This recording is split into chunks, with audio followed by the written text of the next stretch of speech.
이제 함께 보실 하나님의 말씀은 누가복음 우리 18장 계속해서 보겠습니다.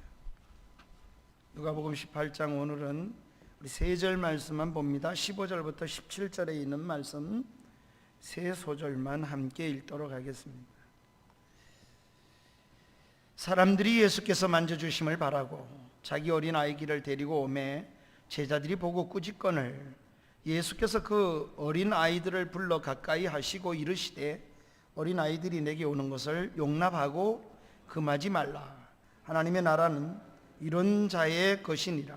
내가 진실로 너희에게 이르노니 누구든지 하나님 나라를 어린 아이와 같이 받아들이지 않는 자는 결코 거기에 들어가지 못하리라 하시니라.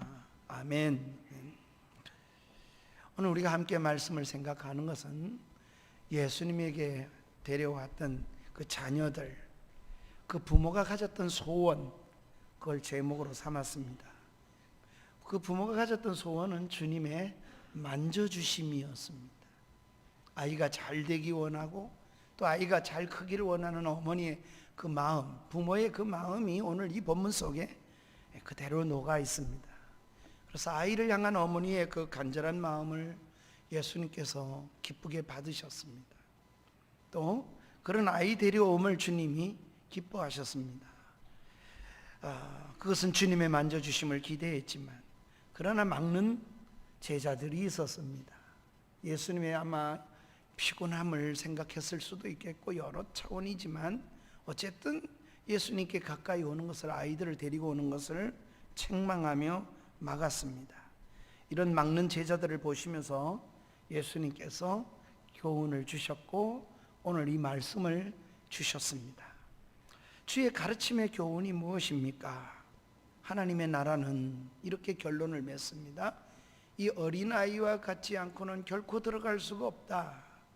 또 이 교훈이 무엇입니까? 하나님 나라가 이런 자의 것이다. 예수님께서 어린아이들을 만져주시고 그렇게 교훈을 담아 주셨습니다. 우리는 이런 예수님께 나오는 이 부모의 마음 속에 있는 이 하나님의 향한 마음을 우리가 함께 생각하고 은혜를 받는데 주님의 만져주심이라는 제목으로 함께 말씀을 좀 나누려고 합니다. 첫째, 부모의 바램입니다. 오늘 부모가 어떤 바램으로 아이를 예수께 데려 나왔습니까? 아이들을 데리고 온 것은 정말 예수님의 말씀대로 보면 잘한 일이라는 겁니다. 우리들이 가져야 할 어린아이를 기르면서 내 자녀와 이웃 아이든 어쨌든 자녀를 기르면서 자녀 교육에 중요한 자세가 이 본문 속에 있습니다. 그게 뭡니까? 우리들이 가져야 할 중요한 자세는 우리들의 자녀를 예수님께 데리고 와서 만져주심을 바라는 겁니다. 어리면 잘 모를 것 같잖아요. 그렇지 않습니다.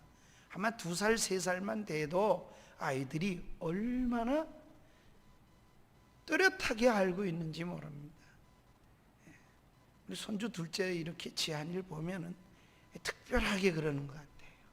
제 방에 들어오면 엄마 아빠가 이렇게 주일날 데리고 제 방에 오면은 하나 하는 게 제가 유심히 지켜보는데 독특한 것이 하나 있어요. 그게 뭐냐니 형 때는 다른 형이 없으니까 그랬는지 모르겠지만은 할머니가 있다가는 지한이 왔냐 그러고 반갑게 손을 내면 딱 흔들어요. 만지지도 말라고. 이래요. 소리를 지르는 걸 봅니다. 왜 그런가 보면은 할아버지한테 제일 먼저 오기 위해서 할머니 만지지도 말라는 거예요. 집에 가면 또 제가 못 만지게 하고 할머니만. 그러니까 이 아이가 집에 가면 먹는 건 할머니가 준다. 그리고 예배당에 오면 할아버지가 기도해 줘야 되는 거는데 할머니가 왜 나서냐는 거야. 그러니까 말은 못하지만 만지지도 마라 그래요. 그리고 할아버지가 기도해 주면 그제서야 이제 할머니도 만나고 그리고 나가는 걸 볼 수 있습니다. 습관이 되어지는 거죠. 아이가 교회 와서 할아버지한테 할아버지 만나면 기도 받는다, 만져주심이 있다, 그걸 생각하는 것 같아요.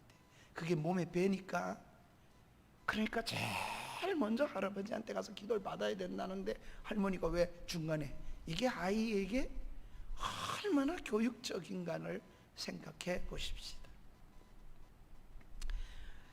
우리들은 우리 자녀들이 세상에 좋은 곳으로, 또 어떻게 하면 좋은 학군에 가서 공부를 시킬까, 돈이 없어서 그렇지 내게 여건만 주어진다면 가장 좋은 곳으로 데려가고 가장 좋은 곳에서 가르치고 배우도록, 그렇게 좋은 곳에서 공부시키려 합니다.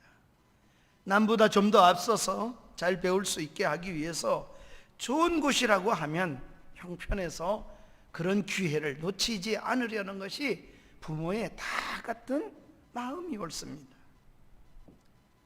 그러면서 정작 주님이 만져주심에 때로는 기대하지 않는 크리스찬의 부모들은 또 얼마나 많습니까? 오히려 바쁘다면서 또 아이들이 공부하는 곳에 보내는 것이 더 우선이라고 생각해서 그렇게 하는 부모들은 얼마나 많습니까? 오늘 이 본문을 통해서 이런 우리 부모된 우리들이 어떻게 하나님 아버지 앞에 우리 자녀들을 우선해야 될 것이 무엇인가를 잘 생각하고 배워야 하겠습니다. 그러나 사랑하는 성도 여러분, 우리 모두는 무엇보다도 주님의 만져주심을 우리 본문처럼 제일 우선해야 하겠습니다. 오늘 본문에 많은 부모들이 어린아이를 데리고 예수님께 나온 이유가 무엇이라고 오늘 본문이 말씀하고 있습니까? 15절에 보면은 이렇게 상반절에 말합니다. 예수님께서 만져주심을 바라고, 소원이 하나 있었어요. 아이를 데리고 나오는 부모의 마음입니다. 그것은 내 아이를 예수님이 만져주심을 바랬던 겁니다. 이 만져주심이라는 것이 무엇을 의미하고 있을까요? 좀 다르면, 바꾸면 오늘날로 이런 말씀입니다. 예수님이 손을 얹고 기도해 주기를 바랬던 겁니다. 안수기도를 바란 것이죠. 다른 말로 더 바꾸면 내 아이에게 하늘의 은총이 내 아이 앞날 위에 임하기를 간절히 기대하는 겁니다. 그것을 만져주심이라고 표현한 겁니다. 왜 그렇습니까? 아무리 부모가 아이를 잘 돌봐주고 좋은 것으로 함께한다 그래도 우리 인간의 부모는 언제나 한계가 있습니다. 다 따라다닐 수도 없고요. 아무리 좋은 것을 대체해 준다 그래도 좋은 친구를 만나는 것, 그거 부모가 대신 골라줄 수도 없고요. 선생님을 만나서 영향을 입는 것도, 좋은 선생님 만나는 것도 얼마나 내 마음에 내 부모가 마음대로 선택하는 것도 아닙니다. 인생을 살아가다 보면 영향을 받는 일이 많습니다. 친구에게도 영향을 입습니다.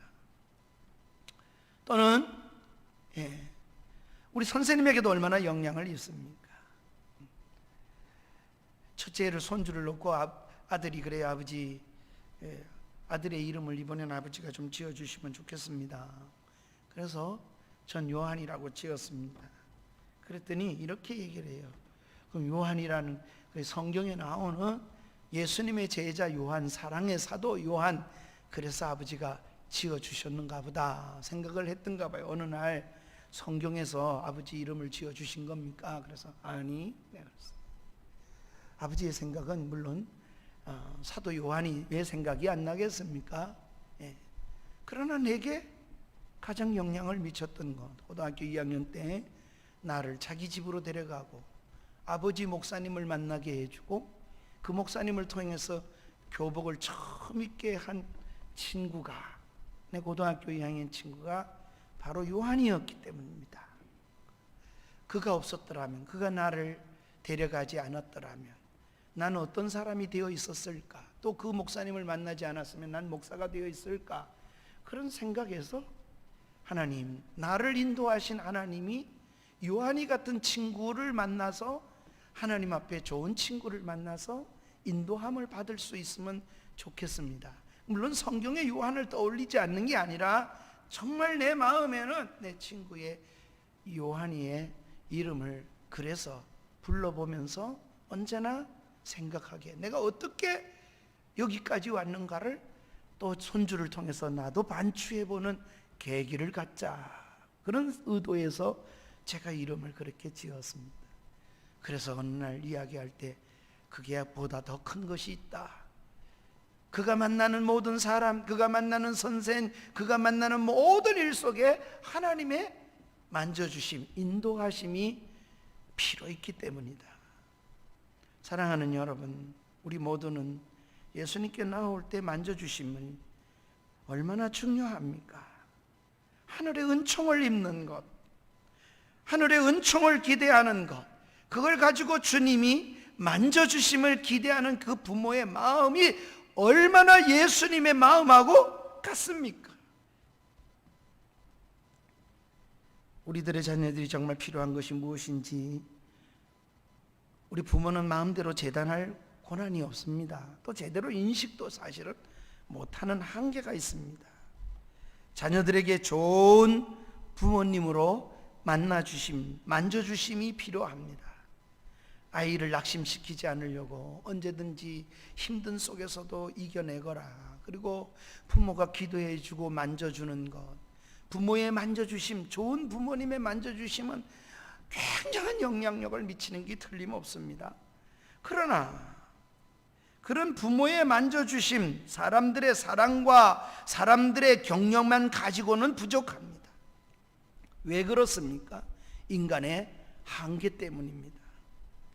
주님을 만나게 해야 참으로 하는 것, 주님이 안수하시고 주님이 만남을, 예수 그리스도를 만남을 가질 때 비로소 제대로 이런 주님을 경험한 아이들은, 자녀들은 정말 다르게 살아가는 것을, 내가 가르친 것보다 더 소중하다는 걸 부모가 알아야 합니다.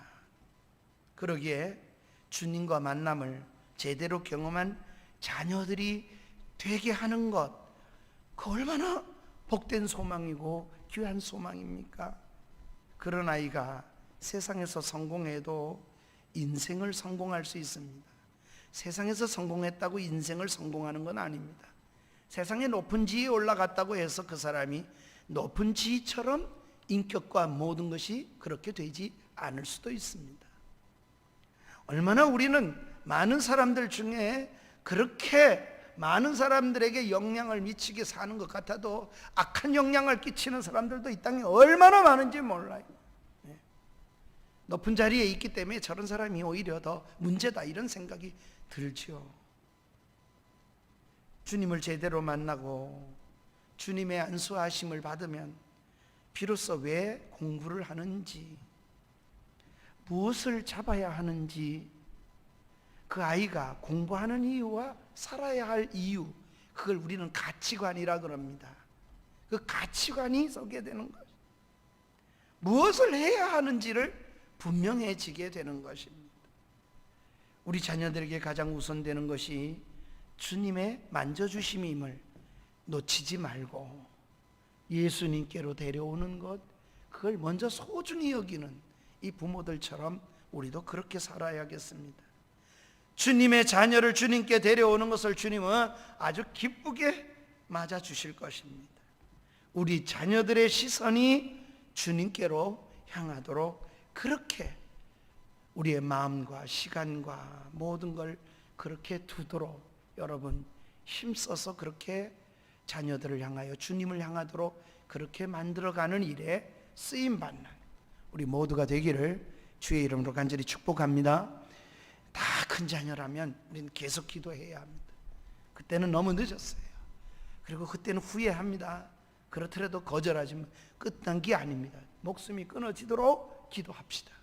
조지 물러를 한번 생각해 보십시다. 또 어거스틴을 생각해 보십시다.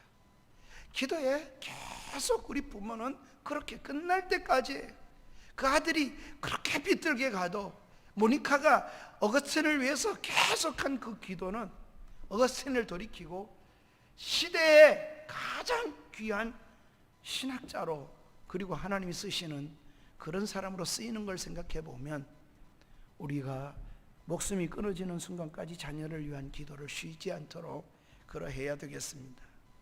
그러면 이렇게 주를 향하여 나아가는 길에, 우리 아이들을 데려가는 일에 그저 순탄하기만 했을까요? 그렇지 않음을 오늘 본문이 보여줍니다. 우리가 믿는 일에는 언제나 방해가 있습니다. 그래서 두 번째로 우리가 방해를 좀 생각해 보십시다. 방해하는 사람들이 있었습니다. 15절에 하반절에 보면은 제자들이 보고 꾸짖거늘, 제자들이 예수님께 데려오는 걸 오히려 야단을 쳤습니다. 주님의 만져주심을 기대하고 어린아이를 데리고 주님께 나왔는데 방해하는 사람들이 있었습니다. 그런데 그 방해하는 사람들이 바리새인도 아니고 서기관과 사두개인 등이 아니었습니다. 예수님 곁에 있는, 예수님을 가장 잘 알고 예수님을 잘 섬긴다고 하는 제자들이 예수님께 나아가는데 방해가 되었습니다. 그들은 어린아이를 데려오는 것을 심지어 싫어하는 정도가 아니라 그 부모를 향해서 꾸짖었다. 성경이 오늘 본문이 이렇게 말씀하고 있습니다.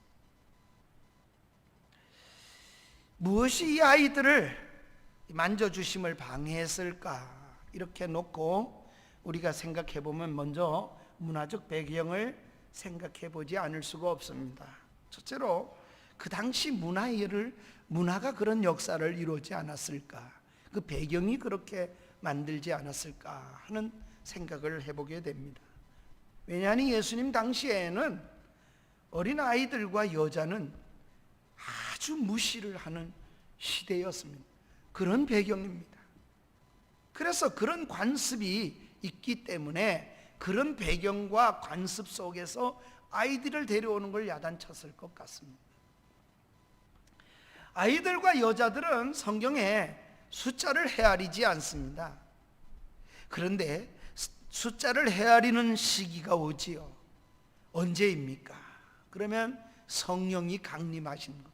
성령이 강림하시고도 3장에 보면 첫 번째 숫자를 헤아릴 때는 여자와 어린 아이 외에 3,000명이 회개하고 돌아왔다 그럽니다. 그런데 4장 이하에 내려가 보면 숫자를 헤아릴 때 남녀의 수가 이렇게 나와요. 그러니 성령이 오시기 전에는 숫자를 헤아리지 않았어요. 요한복음 6장에도 보면 어린아이와 여자 외에 5,000명이 이렇게 남자 장정만 헤아리는데 5,000명이 그 광야에 있었다고 합니다. 그러니 아이들은 보리떡 5개와 물고기를 가져온 아이가 있는데도 헤아린 숫자가 아닙니다. 남자 장정들만 헤아린 5,000명이었던 것을 우리는 잘 볼 수 있습니다. 이러한 당시의 문화 속에는 여자와 아이를 헤아리지 않았어요. 이런 때에 아이를 데려 나오는 것이 예수님에게 방해된다고 생각했을지도 모르겠어요. 우리나라도 아이를 무시하는 그런 삶이 있었습니다. 그래서 우리가 모두가 어린이날을 만든 방정환 선사님을 우리가 귀하게 여기고 어린이들을 사랑했던 방정환 선생님을 우리 모두가 기억하지 않습니까? 우리가 주님께 나아가는데 가로막는 것이 많습니다. 아울러 우리 자녀들을 데리고 오는 데에도 더 많은 방해거리가 있기 때문에 부모는 잘 믿음으로 생각하고 살아야 하겠습니다. 우리가 어린아이를 데리고 하나님께로 나아가는데, 교회로 나오는데 방해되는 것이 무엇일까요? 오늘 본문에 보면은 제자들, 예수님 가까이 있는 제자들이 방해가 됐습니다. 제자들만 방해가 될까요? 오늘 우리 부모 자신일 수도 있습니다. 예수님께 나아가는데 우리 부모가 오히려 예수님께 나아가는 일에 방해거리가 될 수도 있습니다. 부모가 자녀들이 주님께 나아가는 길을 가로막는 부모들도 이 땅에는 많습니다. 예수 믿는다고 하는 나는 믿으면서도 자녀의 길을 가로막은, 그래서 후회하고 나중에 눈물을 빼는 그런 부모도 목회하다 보면 수없이 보게 됩니다. 주님께 데려오지 않습니다. 너무 바빠서 어린 시절 신앙교육이 잘 되지 않습니다. 좀 더 큰 다음에 공부 다 하고 나서 믿어도 늦지 않다, 이렇게 생각하는 겁니다.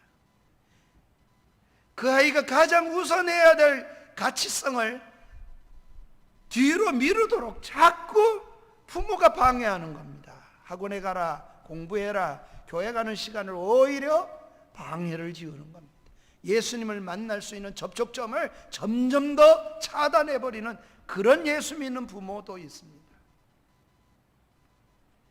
그러기에 부모 자신이 자식을 엄청 사랑하는 것 같지만 좀 더 큰 다음에 나중에 믿어도 된다고 생각하는 그 부모가 우선순위를 잘못 뒀기 때문에 큰 방해가 될 수 있습니다.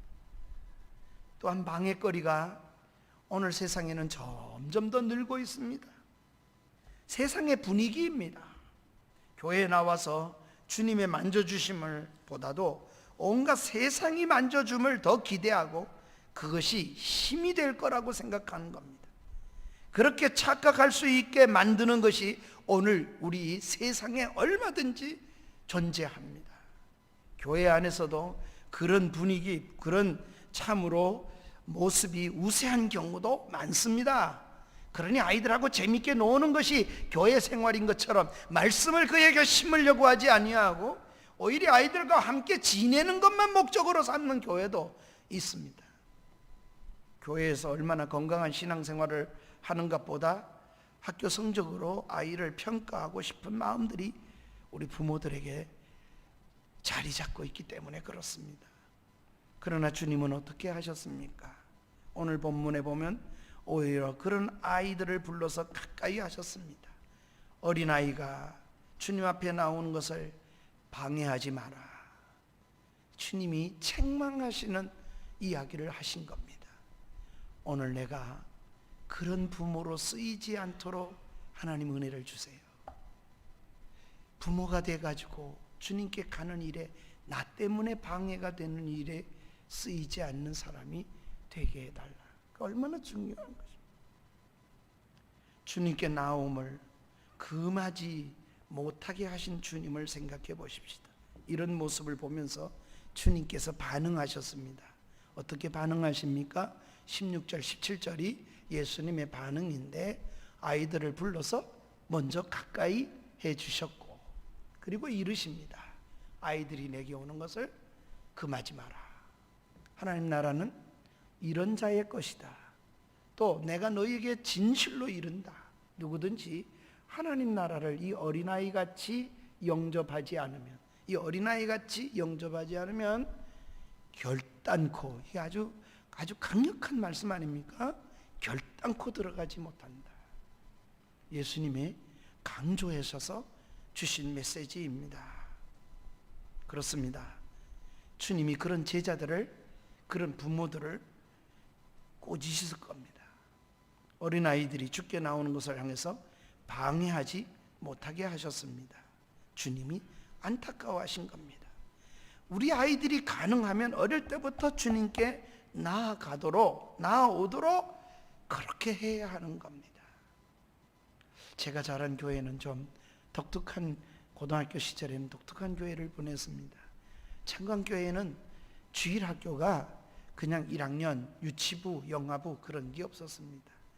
목사님은 내게 두 아이를 맡겨, 초등학교 오늘 같은 국민학교 2학년 아이 둘을 맡겨주셨어요. 1년이 지난 후에는 제 반은 70명이 넘었습니다. 그래서 아예 교실 하나를 따로 주셨습니다.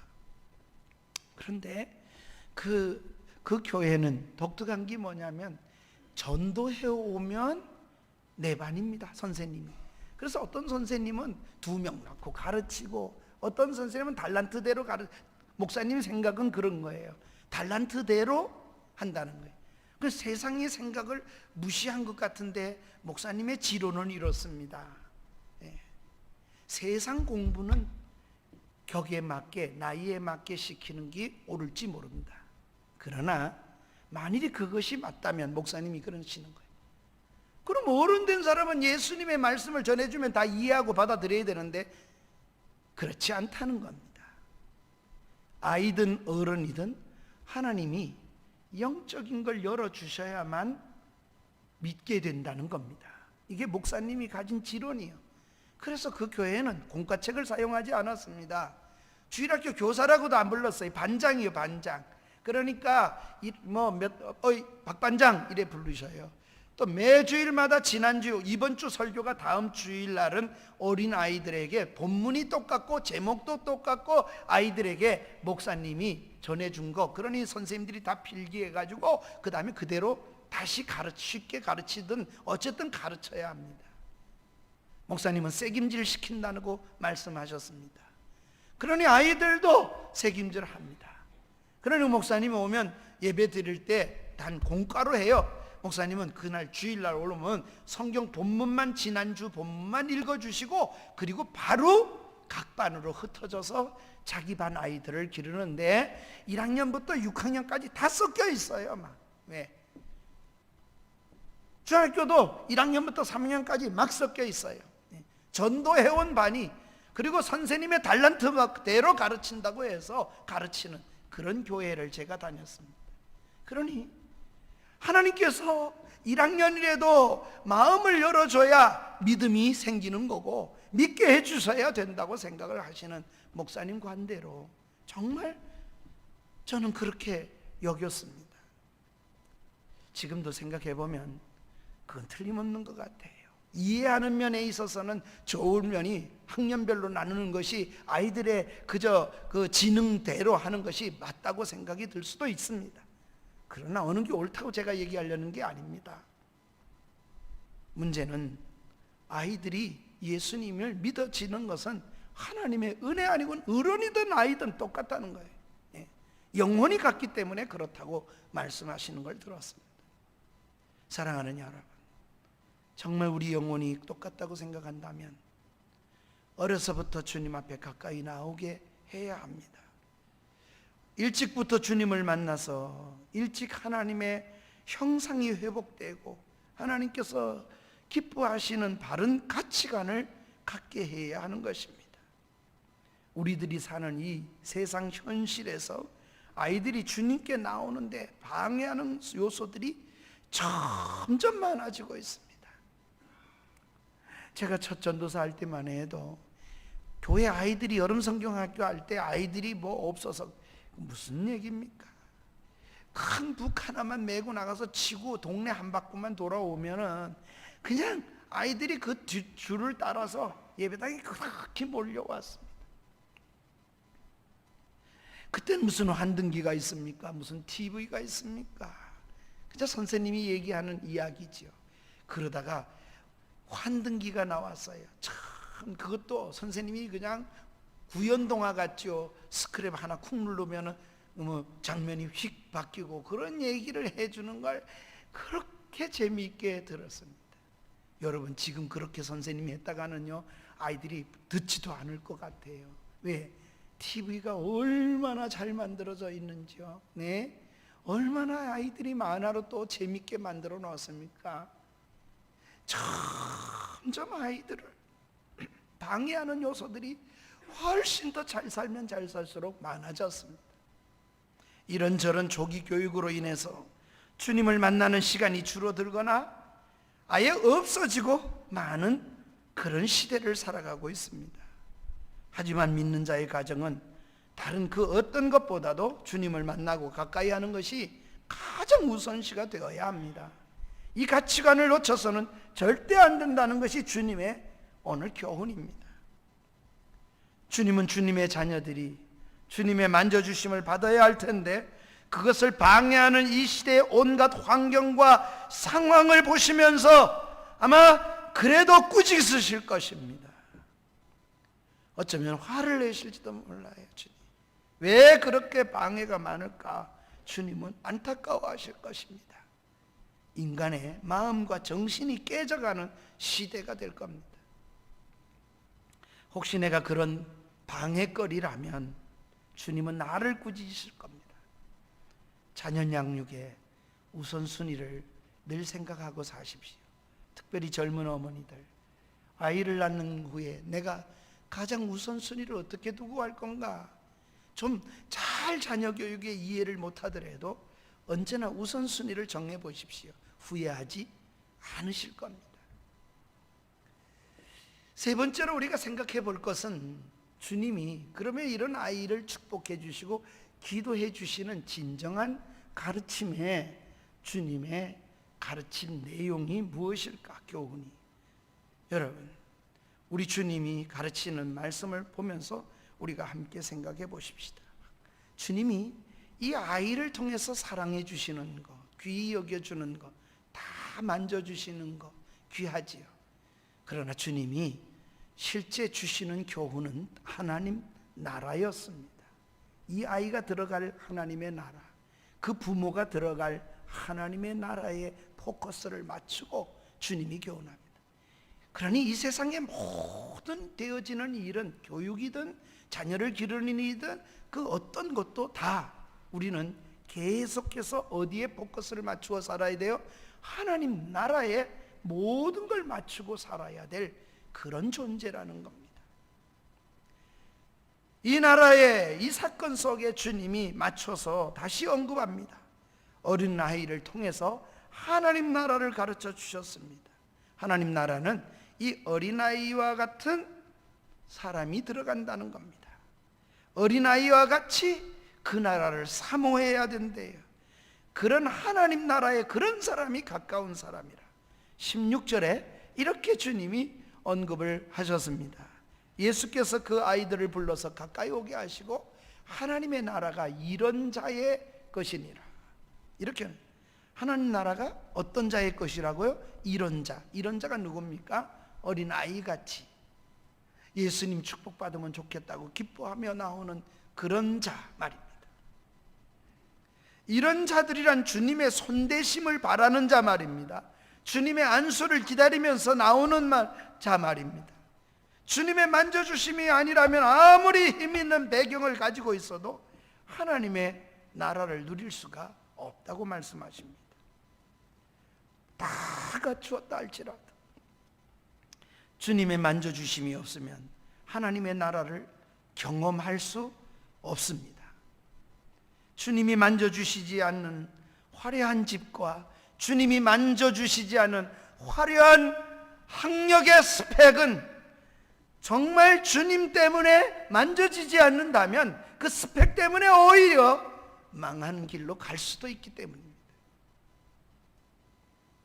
그러니 화려한 집과 푹신한 침대와 풍성한 식탁이 그런 것이 하나님 나라가 아님을 주님이 잘 알고 계시기 때문입니다. 하나님의 나라는 그렇게 이루어지는 것이 아니고 돈 많이 벌고 높은 지위에 올라가고 뭐 그래서 얻어지는 것이 아님을 잘 주님은 교훈하고 계신 겁니다. 온갖 계산이 아닌 순수하게 그 나라를 사모하고 그 가치를 귀히 여기는가, 그 나라를 가치를 귀히 여기는가, 이 세상에서도 그런 사람이 누릴 수 있는 은혜와 평안을, 그 나라를 말씀하시는 겁니다. 그래서 우리 주님이 제자들에게 후일에 이렇게 말씀하셔요. 내가 주는 평안은 세상이 주는 것과 돈 때문에 누리는 것, 명예 때문에 누리는 것 아니라 그랬습니다. 세상이 줄 수 없는 평안이라. 죽음 앞에서도 두려워하지 않는 평안이고 그 평안은 세상이 알 수 없는 그런 평안이라고 말씀하셨습니다. 그 가치를 귀하게 여기는 자가 이 세상에서 하나님 나라를 볼 수도 있고 누릴 수도 있습니다. 그래서 주님의 교훈은 더 깊은 교훈을 말미해 주십니다. 이렇게 다시 말씀하십니다. 어린아이와 같이 받들지 않는 자, 그는 결코 하나님 앞에 나아가지 못한다. 그렇게 받아들이는 자, 우리 구역 성경에는 이렇게 되어 있습니다. 어린아이와 같이 받아들이는지 않는 자, 이 자는 결단코 들어가지 못한다. 17절에 보면 이렇게 말씀하셨잖아요. 우리 한번 다 같이 읽을까요? 17절. 내가 진실로 너희에게 이르노니 누구든지 하나님 나라를 어린아이와 같이 받아들이지 않는 자는 결단코 그게 들어가지 못하리라 하신다. 하나님 나라는 어린아이처럼 받아들여야 합니다. 아이들은 참 스펀지 같아. 아무것도 없으니까 시작점이니까 그런 것 같기도 합니다. 결코 그렇지 않고는 들어갈 수 없다고 선언하셨습니다. 어린아이와 같이 받아들인다, 영접한다는 게 무슨 의미일까요? 예수님께서 그런 마음, 순수한 단순한 마음이 되어야 된다는 겁니다. 하나님 나라를 단순하게 믿어야 합니다. 그곳을 단순하게 희망하고 바라보는 그 마음이 변하지 않도록 내 마음 관리를 잘할 필요가 있습니다. 그러면 어린아이처럼 우리가 그렇게 받아들이는 단순한 저야 하나님 나라가 결코 그 나라가 너에게 주어진다는, 그렇지 않으면 결코 주어질 수 없다는 거 말씀하시는 겁니다. 사랑하는 여러분, 하나님 나라는 내 삶에 임하는 겁니다. 그리고 이 땅을 떠날 때 갈 곳이 되고 기쁨과 소망 속에서 떠날 수 있도록 하시는 것이 하나님의 나라이기 때문에 그렇습니다. 우리의 죽음이 끝이 아니기 때문에, 열리는 것이기 때문에 두려움이 아닌 감격의 복을 누리는 사람으로 떠나야 하기 때문에 하나님께서 그렇게 말씀하신 겁니다. 지팡이에 의존해서 야곱이 뭐라 그럽니까? 아버지, 손을 잘못 얹었어요. 그럴 때 아니다, 내 아들아 나도 안다. 그러나 영안이 얼마나 밝은지, 눈은 어두웠는데 그는 어두운 사람이 아니었습니다. 지팡이를 의지하고 하나님께 경배하고 야곱은 인생을 마감합니다. 오늘 우리도 그렇게 주님 앞에 설 수 있는 그런 교훈을 받고 살아야겠습니다. 오늘도 이렇게 저렇게 지친 우리들을 주님이 만져주시기를 간절히 소망합니다.